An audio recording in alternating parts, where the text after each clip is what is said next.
como Uy, no, parce. ¿Y Listo, ahora? entonces en resumen, ¿Qué voy a se hacer? interviene o el Estado debe No sé intervenir cómo cuando hacer esa existe un línea del problema, tiempo. cuando la acción gubernamental está Muchas justificada y la vainas, muchos regulación es la mejor autores. alternativa que el gobierno tiene. Y entonces vimos tres No me he formas leído ni la de primera intervención. La página de de ese papel, libro. mínima No he intervención hecho del Estado. nada, parce. ¿Recuerdan? Nada. Esa es la de Y papel. si dejo Y todo donde botado, entramos a entregar bienes públicos y ¿qué a corregir los haré? temas de pobreza. Y ¿Qué en Colombia haré? dijimos que es el No moderado. sé qué voy a hacer. Cuando dijimos que se abordan las externalidades del monopolio, la información No sé imperfecta qué voy a hacer.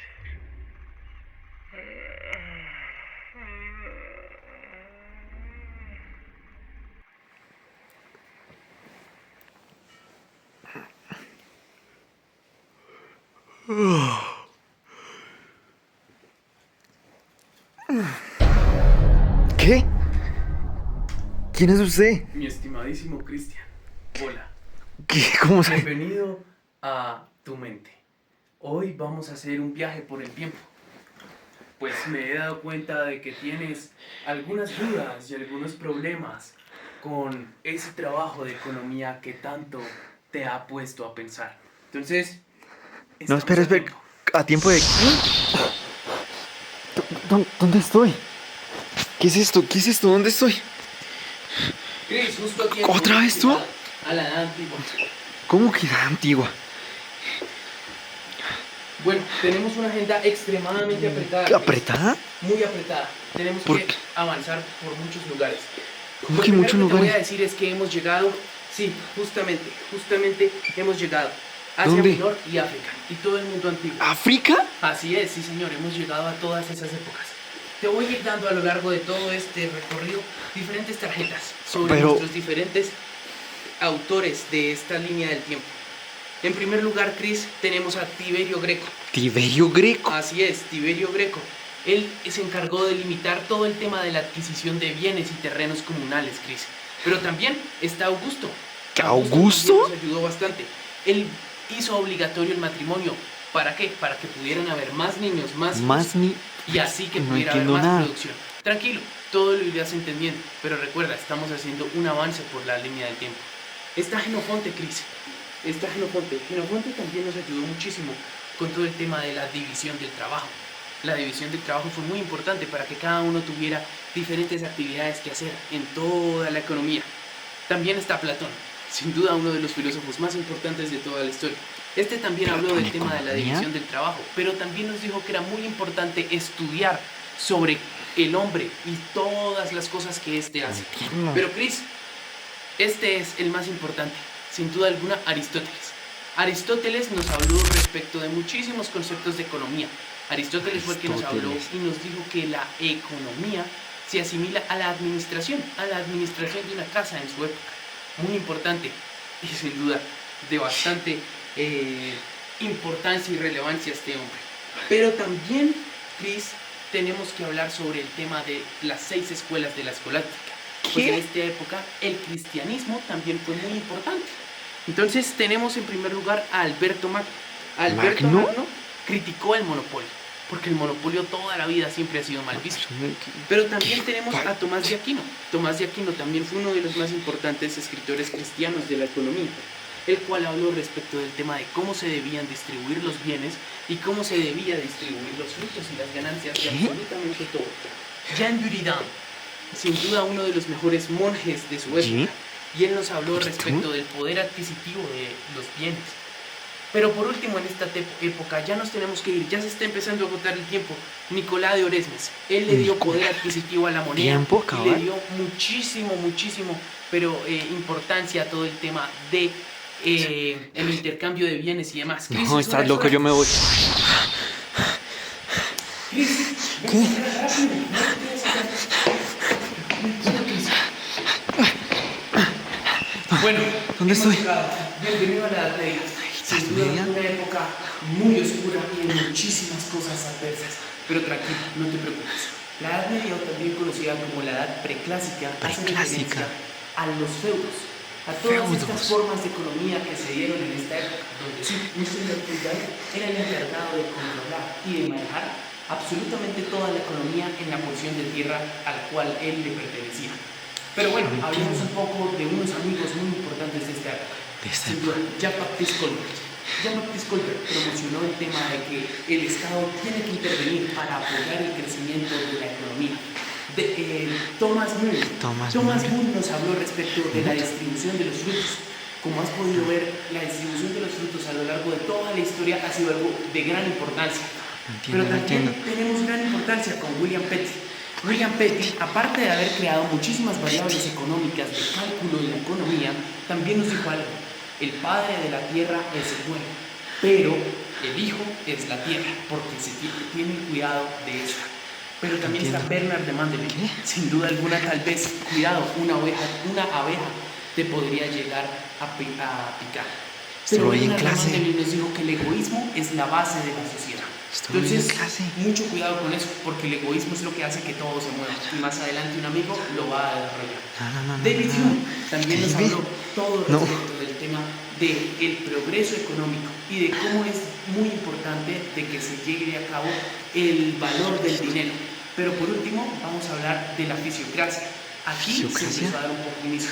Y su máximo expositor, François Quesnay, nos habló respecto de todo este tema de que la economía y la agricultura van de la mano, pues la principal fuente de la economía es la agricultura. Vamos, tenemos que irnos ya. No, ¿cómo que tenemos que irnos ya? ¿Cómo que otra época? No, ¿qué? ¿Qué?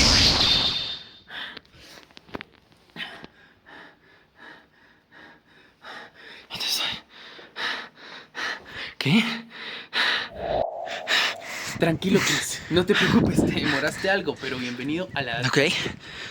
Sí, la edad clásica, Chris, bienvenido. Una época muy importante para la economía, pues pasamos de una economía agrícola a una economía industrializada. Y todo esto gracias a la revolución industrial en Inglaterra. Esta forma de pensamiento nació en una escuela inglesa. Algo pequeña, y fue una época no muy larga. Pero vamos a hablar de unos cuantos autores. Acá ya empieza. Sin duda alguna. Ya estoy entendiendo todo. Nos habla respecto de la teoría del utilitarismo. ¿Qué es el utilitarismo? Básicamente, tomar decisiones con base en las utilidades que me va a traer dicha actividad. Pero él habló de una forma de medición cualitativa de la felicidad. Pero uno de sus, se podría decir, pupilos fue John Stuart Mill. John Stuart Mill nos habló también respecto del utilitarismo, pero esta vez desde una óptica cualitativa de medir la felicidad. No cuantitativa como Bentham, sino cualitativa. Pero bueno, algo muy importante, Thomas Malthus, y algo tal vez un poco raro, fue que él hablaba de que a mayor cantidad de gente, muy poca producción, y esto va a generar hambrunas y hambre. Sí, escuché eso. ¿Cuál era una de sus más grandes soluciones a esto? Más guerras, porque las guerras traen muertos. Entonces, esa era la balanza que él planteaba. Algo loco este hombre. Pero bueno, también tenemos a David Ricardo. David Ricardo, uno de los más importantes. Me parece que, bueno, se supo explicar bastante sobre el tema de la economía internacional, el tema de abrir fronteras y poder empezar a generar una mayor producción y una mayor exportación hacia todas las partes del mundo. El más importante de esta época y sin duda uno de los padres de yo lo conozco. Adam Smith. Adam Smith fue uno de los que más nos habló respecto de la mano invisible. Si te acuerdas de Bernard de Mandeville, claro. Pues este habló también sobre el tema de cómo el egoísmo por medio de la mano invisible ayuda a que cuando los precios suben o bajan vuelvan a llegar a un equilibrio, a una estabilidad. Y para nada estaba de acuerdo con que el Estado interviniera en la economía. Pero bueno, por último, Alexander Hamilton, uno de mis favoritos. Pues Alexander Hamilton fue el primer secretario del Tesoro de Estados Unidos, de Norteamérica. Ya estoy entendiendo todo. Y fue el que hizo que esa gran nación fuera la gran nación económicamente hoy en día. Ya, ¿no? Listo. Ya, efectivamente ha llegado el tiempo de viajar a otra época. ¿Qué? Vámonos ya. No. ¿Dónde estoy? ¿Qué? ¿El qué hace ahí? No. Chris, hola. ¿Qué? ¿Cómo vas? Bienvenido, Chris. Estamos en la época del neoclasicismo, pero también del neoricardismo, pues aquí surgieron dos grandes teorías de las cuales te voy a hablar a continuación. Y el neoclasicismo básicamente tuvo que reformar la teoría clásica debido a que Marx le dio muy duro a esta escuela de pensamiento. Entonces los neoclásicos tuvieron que reinventar absolutamente todo, hablando de un mercado heterogéneo, por medio del cual pues tiene que haber muchísima producción en el Estado para que pueda salir adelante. Pero bueno, te preguntarás, ¿y esta vez las cartas dónde están? ¿Dónde están las cartas? Revísate tu bolsillo. ¿Mi bolsillo? Están todas. Así es. Y bueno, en primer lugar, Hermann Gaussens, el alemán. Él sin duda fue uno de los más grandes exponentes del sistema y de la escuela de pensamiento neoclásica. Nos habló de todo el tema que tiene que ver con la reforma del Estado, la necesidad de que el Estado no intervenga del todo, pues bien sabemos de que esta escuela se basó en eso. Son muy independientes y no necesitan de la intervención estatal. También nos habló respecto de la satisfacción en el tema del consumo por parte de las personas que adquieren los bienes. Pero también tenemos a este gran señor, William Stanley Jevons. Jevons nos habló respecto de la relación entre el bien que produce la empresa y la que va a consumir. Pues porque necesita el empresario saber qué es lo que hay de modernidad en el mercado para poder así mismo producir. Pero también tenemos a Alfred Marshall. Alfred Marshall es uno de los más importantes, pues él nos habló respecto de que se deben tener dos variables, el precio y la cantidad, pero sin que las otras vayan a cambiar. Sí. ¿Te acuerdas de ese tema? Ceteris paribus. Eso, sí. Eso lo viste. Excelente, Ceteris paribus. Eso fue lo que creó Alfred Marshall. Pero ahora bien, respecto de los neorricardianos, en primer lugar tenemos a este señor, Piero Safra. Piero Safra fue uno de los mayores críticos de la industria neoliberal y habló de que se debía continuar con el trabajo de David Ricardo. Básicamente habló sobre el tema de la balanza de precios, cómo los precios disminuyen a medida que la producción crece y bueno, todo el tema también de los salarios para los trabajadores, pues recordemos que esta época fue también muy impulsada por las revoluciones. Sí. También tenemos a Luigi Pasinetti, el italiano. Él habló también respecto del tema de que una industria deberá aumentar su producción y disminuir los precios para que pueda tener una mayor rentabilidad. Claro. Bien importante el tema. Tenemos a Friedrich List. Es muy importante también este señor. Al revés, Chris. Él es el personaje más importante de esta época. Friedrich List básicamente criticó a Smith, pues este creía que el Estado sí debe intervenir en cierto modo en la economía. Sentó las bases para lo que se conoce hoy como el mercado común europeo y eso es todo por parte de Friedrich List. ¿Ya acabamos? Espérate, no, nos falta uno ¿Qué? muy importante. Este que se me olvidó darte. Antoine habló sobre la competencia imperfecta, el oligopolio, el monopolio y el duopolio. Cosas que generan bastantes discrepancias en el mercado de cualquier país y en el mercado internacional. Sí. Ya acabamos, ¿cierto? Ya está siendo hora, así es. No. Ya conoces cómo funciona. No, Vamos ¿otra al vez? siguiente. No. Ay, ¿dónde soy ahora? Chris, bienvenido. ¿Cómo has estado? Estamos en la época del keynesianismo y la fragmentación de los mercados. ¿Te convertiste en Fragate de hombres en negro? No, aquí estoy, Chris. ¿Qué? Aquí. Chris, estoy acá. Es Toby, un acompañante de nuestro viaje. Bueno, como te decía, llegamos a la época del keynesianismo y la fragmentación de los mercados. Básicamente esto habló respecto de que Estados Unidos en ese momento empezó a convertirse en una potencia para absolutamente todo el mundo. Fue fomentar la industria y la empresa en su país. Entonces, algo de gran importancia, Chris, es, en esta época llegaron muchísimos autores a hablar sobre todo el tema de la competencia perfecta y demás fragmentaciones del mercado. Sí, claro, Por un lado tenemos a Chamberlain y por el otro tenemos a Robinson. Ambos hablaron sobre la competencia perfecta y la importancia y los beneficios del monopolio. Que todo esto vendría a ser bastante relevante para el tema del desarrollo de las grandes compañías y de las grandes naciones.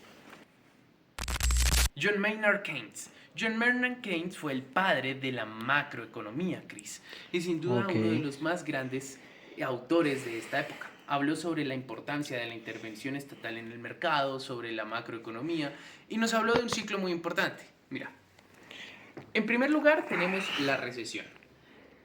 La recesión no genera inversión, lo cual va a generar que se bajen las tasas de interés, pero incremente el ahorro individual de las personas. Al concurrir esta serie de efectos, lo que van a hacer es que, va a sonar chistoso, pero con menores tasas de interés y más intereses y más ahorros por parte de las personas, lo que van a generar es una mayor inversión. Entonces se reactiva la economía. Bueno, ahora vamos a hablar sobre alguien muy importante, que es Paul Davidson.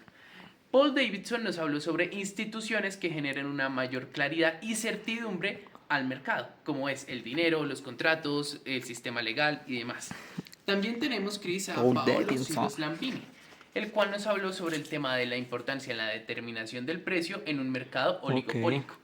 importante y como vemos, todo el tema respecto del fraccionamiento de los mercados. Ok. También está Adrian Wood. Adrian Wood nos habló respecto de el objetivo de las empresas es que las ventas crezcan de una forma muy rápida, pues eso es lo que busca cualquier persona que está generando empresa.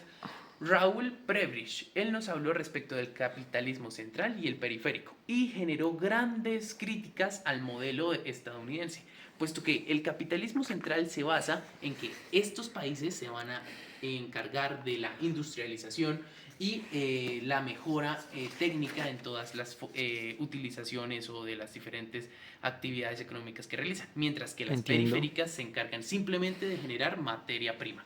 También está Kalechi. Kalechi habló respecto de impulsar el desarrollo económico, habló sobre la importancia que tenía el Estado de evitar la inflación y de controlar los precios. También está Kaldor. Kaldor nos habló del modelo telaraña. Básicamente es las personas que tienen ganancias van a tener que darle una parte a las personas que sufrieron pérdidas para generar así un bienestar general. Y por último tenemos a Anthony Thirlwall. Thirlwall nos habló respecto de que si un país cómo va a poder llegar a crecer por medio de las exportaciones. Es decir, a mayor nivel de exportación se debe regular las importaciones para que el país pueda crecer, se fortalezca en el ámbito de lo que él genera y no esté dependiendo de muchas otras economías. Cris, Ya acabamos, ¿no? Nos vamos ahora a una etapa algo distópica. ¿Qué más? Bueno, ya sé qué hacer, ya sé cómo va a hacer el trabajo. Ok. Cris, no, ¿qué? No, espera, aún no hemos terminado este recorrido por la línea del tiempo. ¿Cómo así? No, aún nos falta. Y hemos llegado a una etapa muy importante de la historia, Cris, la cual es el socialismo. Y aquí está uno de sus máximos expositores, Karl Marx. Pero antes de hablar de él, tenemos que hablar de algo muy importante. ¿De qué? Y es que el socialismo fue una etapa que se podría decir fue adversa, una línea también que se llevó a cabo junto con los neoclásicos, los neocardianos y los keynesianos. Pues básicamente el socialismo lo que buscó fue el rompimiento y que se acabaran las clases sociales, pero también buscó que el obrero, la persona, el trabajador tuviera esos derechos por los cuales ha trabajado y por los cuales ha sido altamente explotado. Para lo cual vamos a empezar a hablar con uno de los grandes autores, el conde Saint-Simon. El conde Saint-Simon no estaba de acuerdo con la propiedad privada y también hablaba respecto de que el Estado y la sociedad se debía organizar en corporaciones. Pero ese tema de las corporaciones las habló mucho más Charles Fourier. Ok.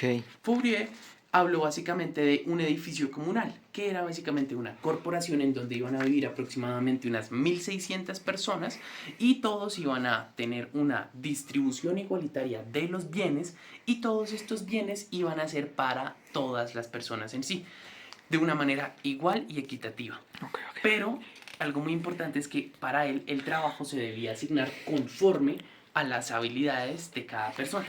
También tenemos a Robert Owen.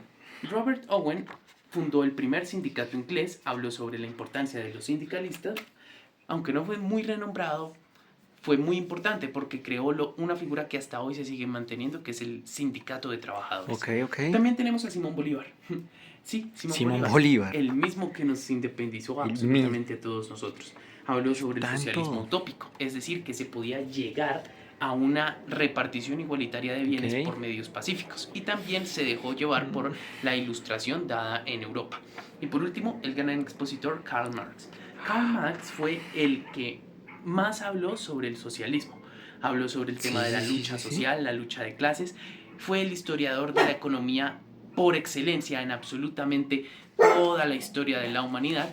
Y de igual forma, allá se fue Toby, también habló respecto del tema de la clase obrera, de la lucha de clases, y algo muy importante fue que para él el socialismo utópico no tenía nada que ver, puesto que lo importante en esta época era que el socialismo llegara a ocupar el poder, que las clases sociales llegaran al poder por medio de la guerra. Pero Chris, ¿aún falta más? Hace falta una. Aunque ya nos hace falta la última. Vamos. Ok, estoy preparado. Chris, ¿Ahora por qué? Vamos. Ya vamos a terminar. Ok, vamos. ¿Qué? El neoliberalismo. Ya estamos aquí. Chris, por acá. Sí, ¿qué pasó? Ok, voy. Como te decía, hemos llegado al neoliberalismo. El neoliberalismo, el cual pues se podría decir que su expresión o su manifestación más grande fue a través del Consenso de Washington de 1989, por medio del cual el escritor y economista John Williamson fue el que habló sobre todo este tema. Ok. Algo muy importante y relevante fue que para esta época las economías latinoamericanas habían tenido pues un gran déficit económico, por lo cual no podían llegar a pagar su deuda internacional. Pero una gran idea que tuvo la Comunidad Europea de Naciones y Estados Unidos fue básicamente crear este modelo neoliberal, a través del cual la intervención estatal iba a reducirse a lo más mínimo. Se iba a proyectar la economía, se iba a generar impuestos para proyectar absolutamente todo, también el tema de las subvenciones estatales. Aunque la intervención estatal no iba a ser del todo lo necesario en esta etapa, lo que sí vamos a ver de gran importancia es que la empresa y la producción es lo que más va a tener importancia en este momento.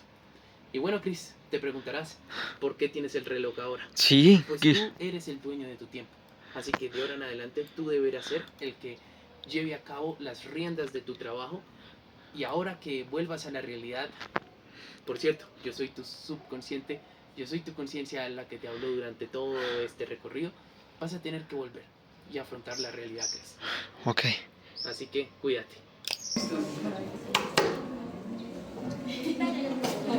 Ya sé qué hacer.